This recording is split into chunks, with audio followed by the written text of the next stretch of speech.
In China, there's an outpouring of grief and anger. People are mourning the doctor who died yesterday after putting out an early warning about the coronavirus outbreak. Dr. Li Wenliang contracted the virus last month, and back in December, he noticed a number of patients with symptoms resembling SARS. That's when he tried to warn people on social media to take protective measures. Dr. Li was detained and accused of making false comments and spreading rumors.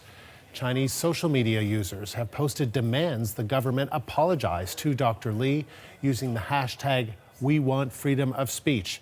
Many of those comments have now been censored. The Chinese government has offered condolences to Li's family, but no apology. I want to talk more about the reaction to Dr. Li's death. Lynette Ong has studied Chinese politics for 20 years. She's a political science professor at the University of Toronto and is with its Munk School of Global Affairs and Public Policy. So what do you make, Lynette, of the reaction in China to Dr. Li's death? I think this is a historical moment. I have not seen public outrage on the Chinese internet at this scale before. Couple of things. It seems that the central government, unlike on previous occasions, is allowing more venting of public anger. And this could be a strategy of allowing the citizens to vent their anger against local government. So the local government might become the scapegoat of this incident. But really, the root cause of the cover-up is really more institutional. The problem lies with the system, and also lies with the central government. But it seems that the strategy is to allow the citizens to blame the local government for this behavior. So that's quite a statement that you're making, Lynette, that you have never seen public anger on the internet as much as you have seen reacting to this doctor's death? Right. I have seen public outrage and public anger on a number of occasions, but nothing of this scale. Yeah. There have been some train crash, chemical plant explosions a couple of years ago. So we have seen public outrage, but not of this scale, because as you could imagine, this virus affects everybody, and everyone is self-quarantined or cooped up at home. They've got nothing to do but, glued to the cell phone and to the internet. So tell me why you think it is. What is it about this doctor's death, what he did, trying to warn people early on, that has galvanized people and made people so outraged? Right. So, people have called him a whistleblower, but, strictly speaking, he wasn't really a whistleblower. What he did was he sent out a post to a private chat group among his alumni, among his friends who went to the university together. So it was a small private group. But then again, 8 of them, he was among the 8 of them who was actually detained by the police, questioned by the police, and charged by the police for trying to, incite some sort of state subversion behavior. And now that people are calling for the local government as well as the police to apologize to him as well as his family. So he is being held up as a martyr of this very tragic incident. Lynette, he even had to go as far, wasn't he forced to sort of take back his warnings? Yes, he was forced to take back, and basically the government at that point a month ago saying that there was nothing of this scale happening.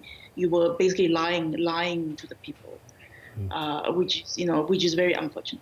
So now, as discussions have flared up on social media, the social media site Weibo, users noticed that many posts regarding Dr. Li were being deleted and seemingly kept out of the top search lists. So how common do you think this sort of state intervention is in social media content? And is it that the government is worried about the outrage?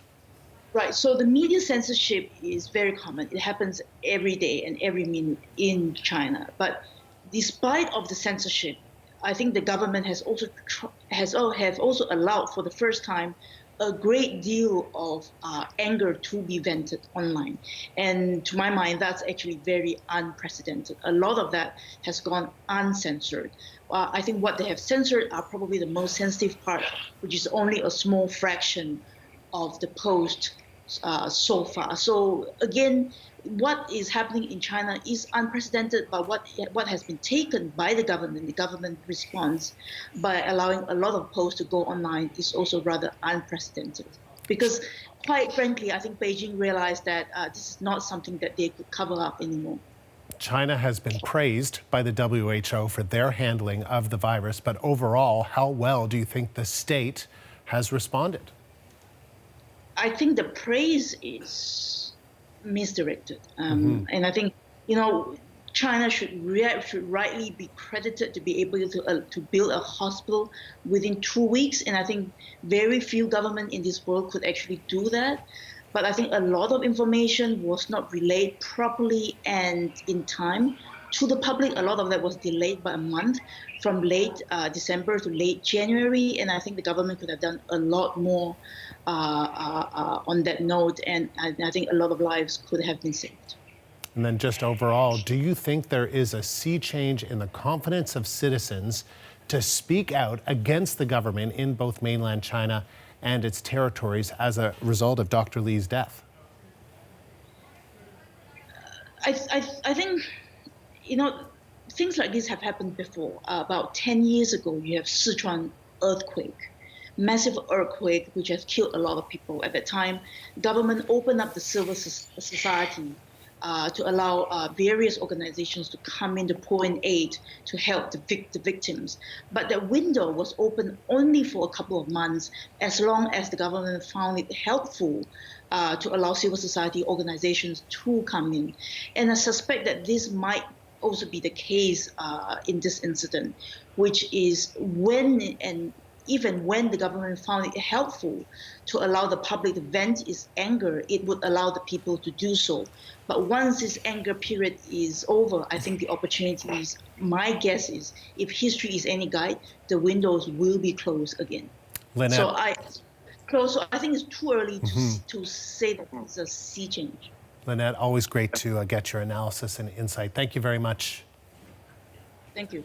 Lynette Ong joining us from Boston. She's with the Munk School of Global Affairs and Public Policy at the University of Toronto.